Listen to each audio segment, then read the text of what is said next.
Thank you, Rabbi. How are you? Good afternoon, everybody. How are you? Baruch Hashem. How are you, Rabbi? Okay.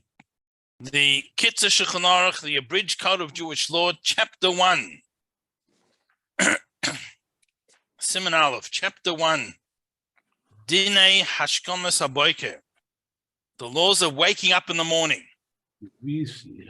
Right? So first of all, waking up in the morning is always a really good start to the day. Right? Rebbe, I don't even have to open my eyes waking up in the morning. I just reach straight up. If I don't That's good. Wood, it's going to be a good day. Okay, that's relief. Aleph, number 1. Shavisi Hashem lenegdi somid. I have put Hashem in front of me always. Right, so a person, we all understand, if someone asks, where is Hashem? Say Hashem is everywhere. Hashem's omnipresent, right? In every place, there can be nothing void of Hashem. And we'll all say that, and we have that knowledge on an intellectual level. The question is, do we really feel that?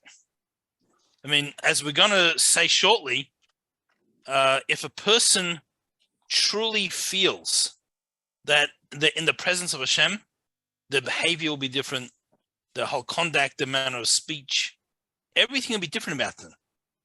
So this is a verse from Tillim, from Psalms, or piece of a verse.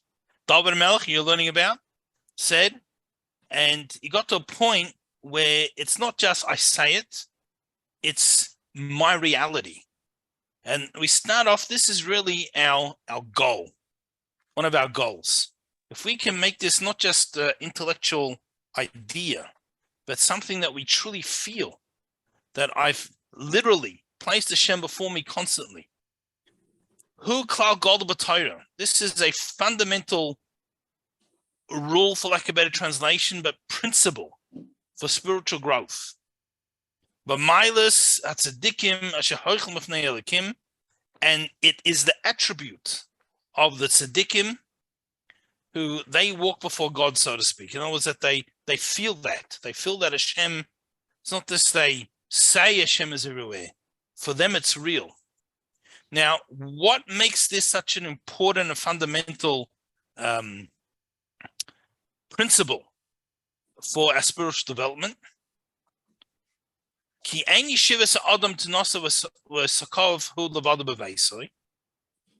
We can't compare a person's lifestyle, the way he behaves, his affair, whatever he does when he's alone in his house,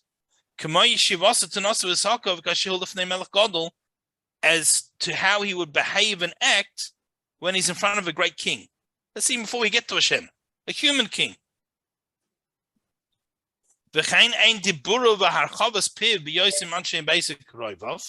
Likewise, his speech, both in what he speaks about and how he speaks, is not the same when he's at home with his family, as it is when he's in the king's presence. A person is different. Why? Why is it different?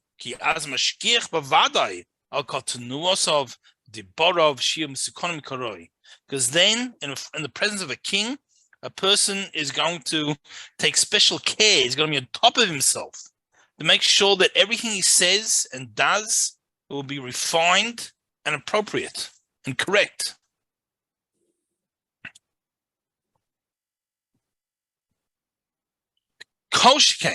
So if that's how it is by a human king, how much more so? If a person takes to heart, in other words, he makes it real for himself. That the great king, HaKadosh Baruch Hu, the Holy One, blessed be He, Hashem, that the entire universe is full of His glory. Oimed Olav is standing over him or her, over the person. And sees all his actions. Everything, as it says,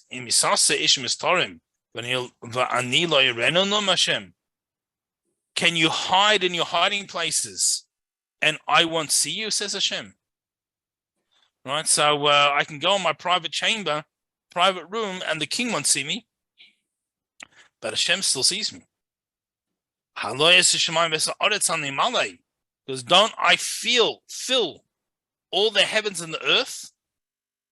So if a person truly thinks about that, meditates on this idea, makes it real with themselves, once they've got to the point where that's real, then the second they think about it,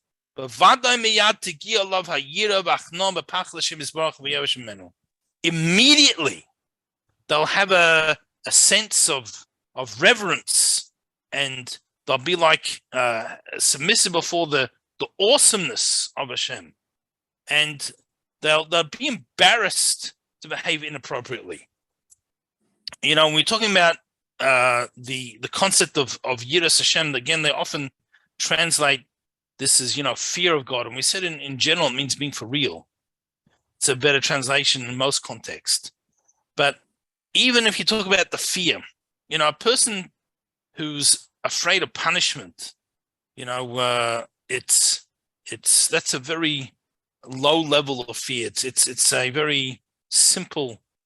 But what happens is just forget about now Hashem don't forget about Hashem, but I'm saying that I'm not talking about Hashem. If there's other people watching, you're in public. There's certain things people don't do in public because it's embarrassing to behave inappropriately in front of other people. So it might be someone who does certain things in the private zone. They shouldn't do it there either, maybe. But in public, they would never, they're embarrassed to behave in certain ways in front of other people. And the greater the person whose presence you're in, the more things are included in that. So a person, the true level of yira, of fear, not afraid of being punished, not afraid of you're embarrassed to behave in an unbecoming way in front of someone that you value and you want to have a relationship with. That's the idea of Yiras Hashem. Yeah, Isaac. Yeah. Rabbi Victor Miller just finished reading his new book. They're going backwards. First, they took his speeches, his tapes, and they made nice books and booklets and articles. Now they have Mipihu, which is the exact transcript of his lectures, because they realize that you lose the flavor of the way he used to speak. Yeah. But he makes a point. Yiras Hashem, he says, doesn't come from fear of. It means awareness of. Yes, that's exactly the point of this. He says it comes from Ra. The Reish Aleph is the root of it, because Yira, with the Yud, you lose the Yud. It's not necessary because you have Noira, you have other formations. And when you look at Ra, Reish Aleph Hey, the Hey is not essential. It's the Reish and the Aleph that goes. But now, seeing or being aware of him, when you're aware of who he is, it should instill a little fear and something in you. But that's what he said, just try to focus on awareness of. And I do that now. I put in my passwords, Hashem Echad U'Shmo Echad, and things like that. So things that you repeat over and over all day, you just keep repeating the phrase even. Yeah. I mean, second nature. It tones me down. That's okay. Thank you. Ben, yes. Yeah, I wondered, is there another word for Shaviti? I don't know the exact meaning of it. It means I placed, I put. I place? Yeah. I place God in front of me. Okay. Yeah. All right. Is that so in this context? Sorry. Shin Vav Hey. What's the shoresh from Shivisi? Honestly, I can't. I think it's Shin Vav Hey. I don't think the Vav is part of it. There is I'm no, not sure. no hay. Thing like shis means the place, means the put. Hmm. Think. Shaviti would be Shin Vav Taf, maybe. I don't know. No. Not I'm hay. not a Hebrew grammarian. I can't. Yeah. My apologies. So, in other words, you are imagining Hashem in front of you. Well, not imagining, because it's really there. What we're trying to do is to make it real. You're placing him ourselves. in front of you. Yeah. So in other words, I'm consciously recognizing. This is. That we all have moments. I'm sure we all have moments in our life where we recognize, so to speak, the hand of Hashem. We recognize Hashgacha Pratis, the one providence. We've all had moments in our life where we've somehow felt Hashem's influence or something, but it's not a regular daily occurrence. So we have our moments of inspiration, and then it goes. But and we know intellectually that Hashem has to be everywhere, because the second, if you said Hashem was everything, except this cup, so Hashem ended here and began again here, then even if Hashem is everything else in existence, there's still a limit. Once something is limited, by definition, has to have a beginning and an end. Yeah. And therefore an infinite creator, right? So Hashem is this infinite creative energy that is and is within and is everything else. So Hashem truly is everywhere.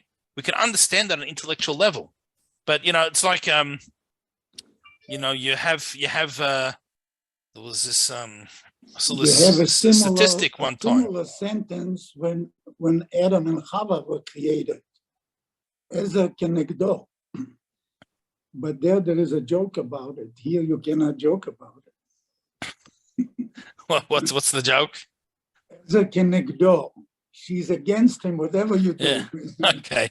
But that actually is the meaning. Meaning, just by the way, a person whose spouse is a sycophant and everything they say it agrees doesn't help them. When are you a Azer? When you're a help? And you tell the person, that's not the smartest idea you ever had. Maybe we should try something different.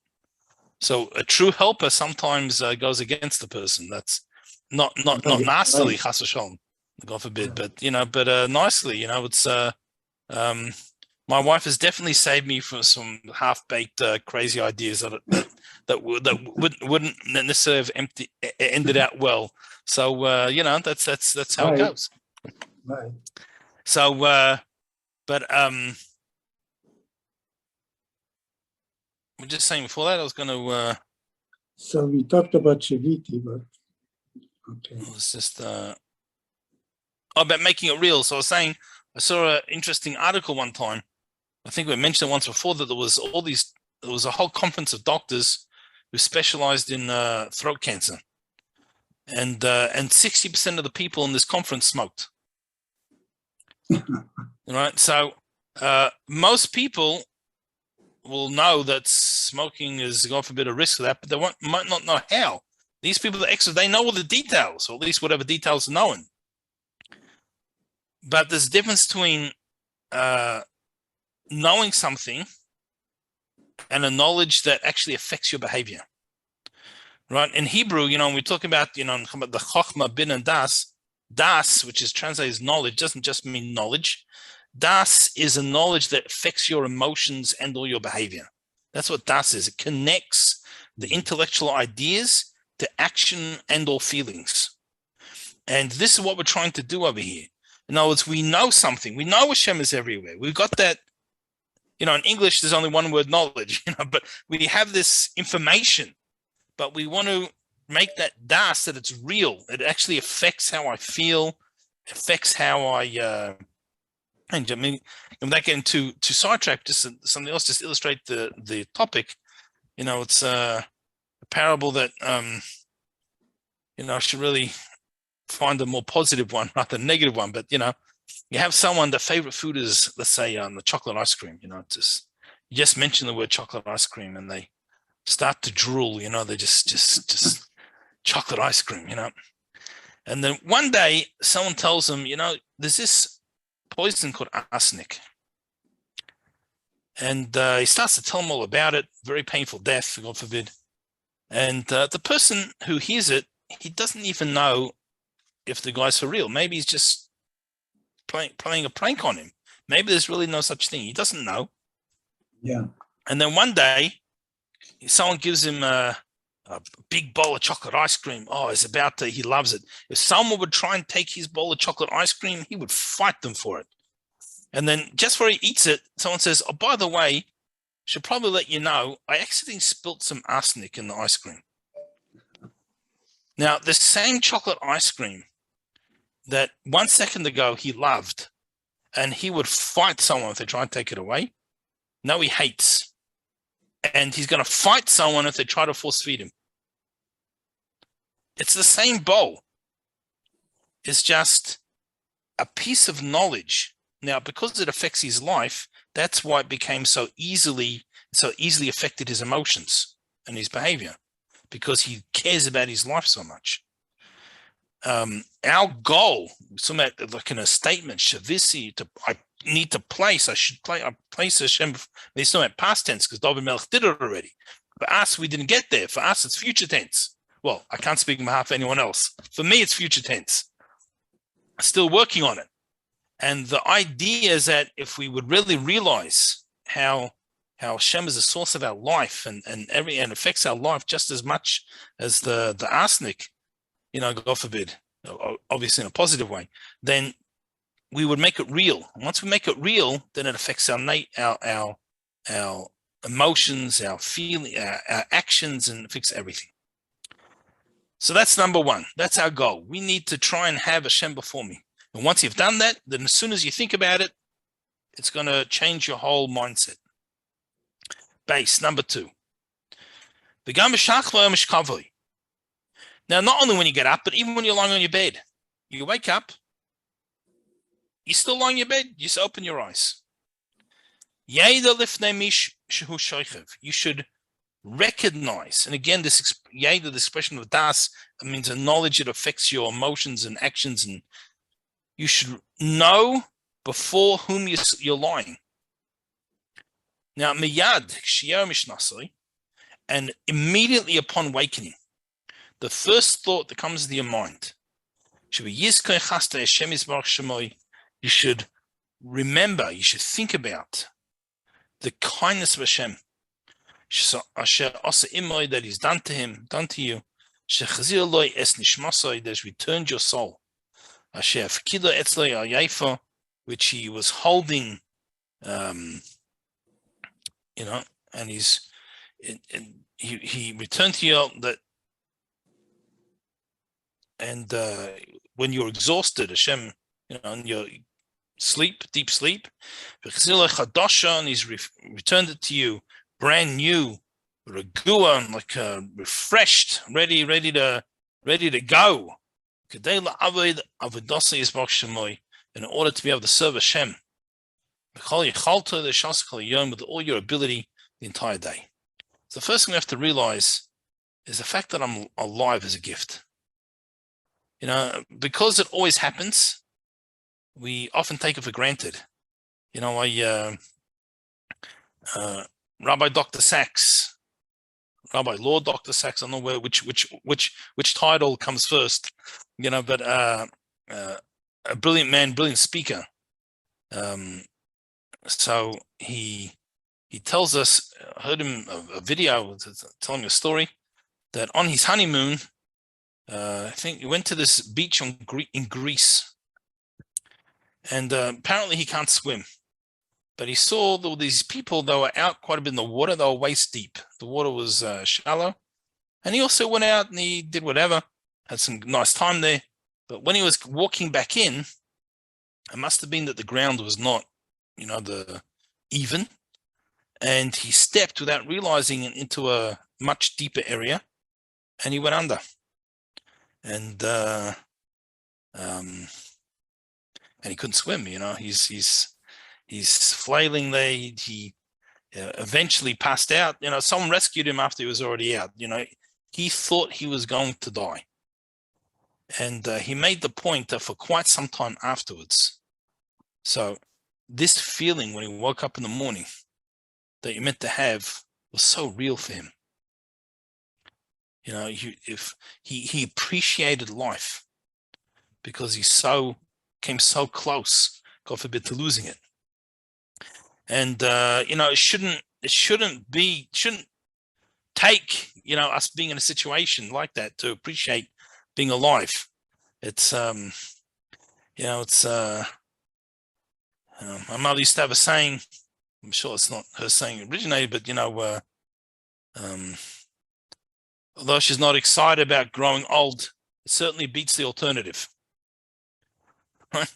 That's you know, every day we have is a gift, and we have to have this appreciation that Hashem is we're alive again, and we have this renewed energy to be able to be a spiritual person, to serve Hashem, to do what we need to do. Kizeh kol adam. Because at the end of the day, this is the purpose of the human being. It's what we're created for. We are created to be a spiritual entity within this physical world. How do we know this? Because it says in a verse. We've got a verse. What does it say?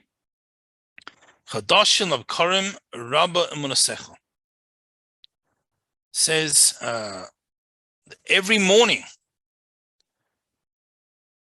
they knew every morning how great is your faithfulness.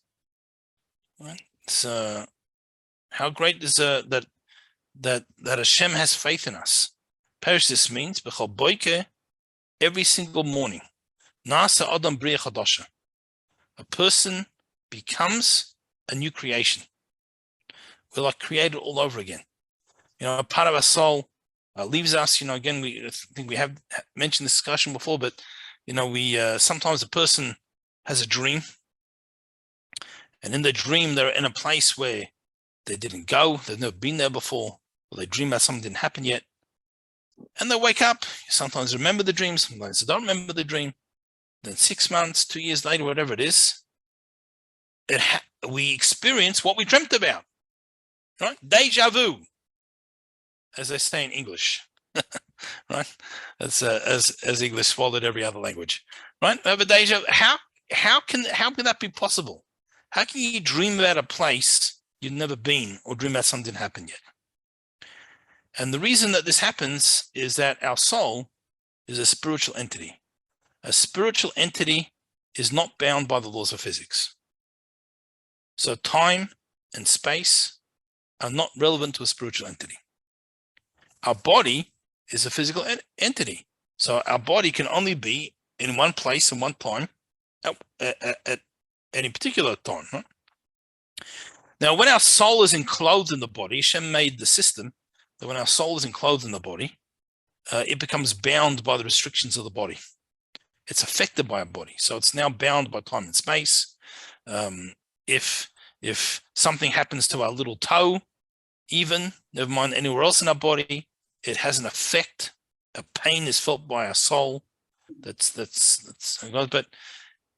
when we're in a deep sleep, up to a 60th of the soul that's normally clothed in our body leaves.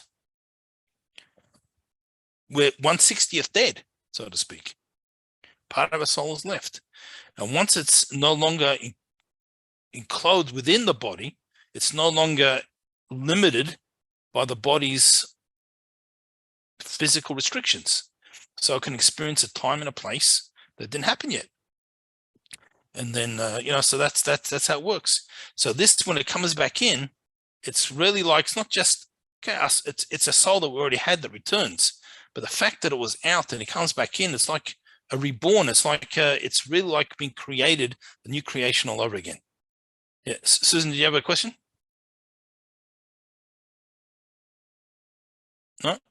Yes, I was going to ask you. So are you saying that that you believe that the soul, you don't have an awareness of your soul leaving the body, but there are some people that say they have that awareness and they see their body sleeping. So do you believe That's So possible? usually a person doesn't have that awareness. That's not to say that no one ever did. See, also there's a few things. I mean, when a person has a deja vu, they dreamt about a time and a place and it actually happens. Well, we see that was real because it actually happened, right? Much of what we dream about, though, and perhaps the majority of what we dream about. What if you see it without a dream? Well, it wasn't a dream per se. It was we feel it's a dream, but it means our soul that's normally clothed in our body witnessed or experienced it because it wasn't bound by laws of physics when it left our body. Yeah, because I was in Paris and the first time, and I was on a street, and I knew that I was on that street before. Okay, so it could be that. That could also be a previous lifetime, possibly. And again, It wasn't a dream. I'm looking at right? the street and I recognize the house. No, you've been there. I've had a deja vu plenty of times. Yeah. So it could be so much of what we experience like that it's real. Yeah. Sometimes a person dreams, it's whatever they think about during the day or whatever they happen to see or something, and it's a meaningless. So if a person feels that they dreamt a certain thing, could be they did, could be they were thinking about it during the day, or they read an article about it and were thinking about it, or they saw it in a film or something. So there could be also that, but it could be normally when a soul feels itself totally outside the body. That's normally more of the soul has left the body than just in a deep sleep. That's what happens to the soul when it first leaves the body. I mean, when the person passes away, God forbid. Yeah. So, but it's not to say that it never happened to someone when they were sleeping, but it's not the norm. It's not the norm. Rabbi Warnick? Yes. When I was younger, I had a series of very vivid dreams of a place where I had not actually been, but I recognized it in the dream. This is when I was sleeping. And the dream, they were so vivid, the words that were spoken to me, some were in Hebrew, but I mean, it was so vivid that I wondered if I had been there in a previous life. It's quite possible. It's quite possible. I mean, already a few hundred years ago, a brand new soul was so unusual. Pretty much you could safely bet that all of us have been here before, and quite possibly multiple times before. So generally we don't remember it, but somewhere in the subconscious there can be memories. So it's quite possible. I didn't see your dream, and even if I did, I'm not sure that I'm qualified to tell you what happened to your soul in a previous lifetime. But it's certainly a very realistic possibility. Rebbe, you were talking about deja vu before. Yeah. You ever hear déjà vu? No. Déjà vu is when you're in a situation and you never want to be in this situation again. Yeah. So, sorry. Yes. So you were just finishing. You had one more part of your question. No, what I wanted to know is it also possible that I could have been the receiver of thoughts that were happening at that time? Because at that time there was significant difficulty for Jews who were in Syria, and it was before the majority of the remainder had been able to get out. Okay, so I don't want to rule anything out totally, because again, in a deep sleep, part of the soul is left the body, and they can possibly connect to other souls or things in different things, but probably highly unlikely to receive someone else's experiences. It's either probably something the soul witnessed, or it's something else that experienced somewhere else. Imagine. Okay, so we've run out of time. We'll continue tomorrow, next week, God willing. Have Thank a you. wonderful, safe week. Wonderful Shabbos, and we'll see everyone then.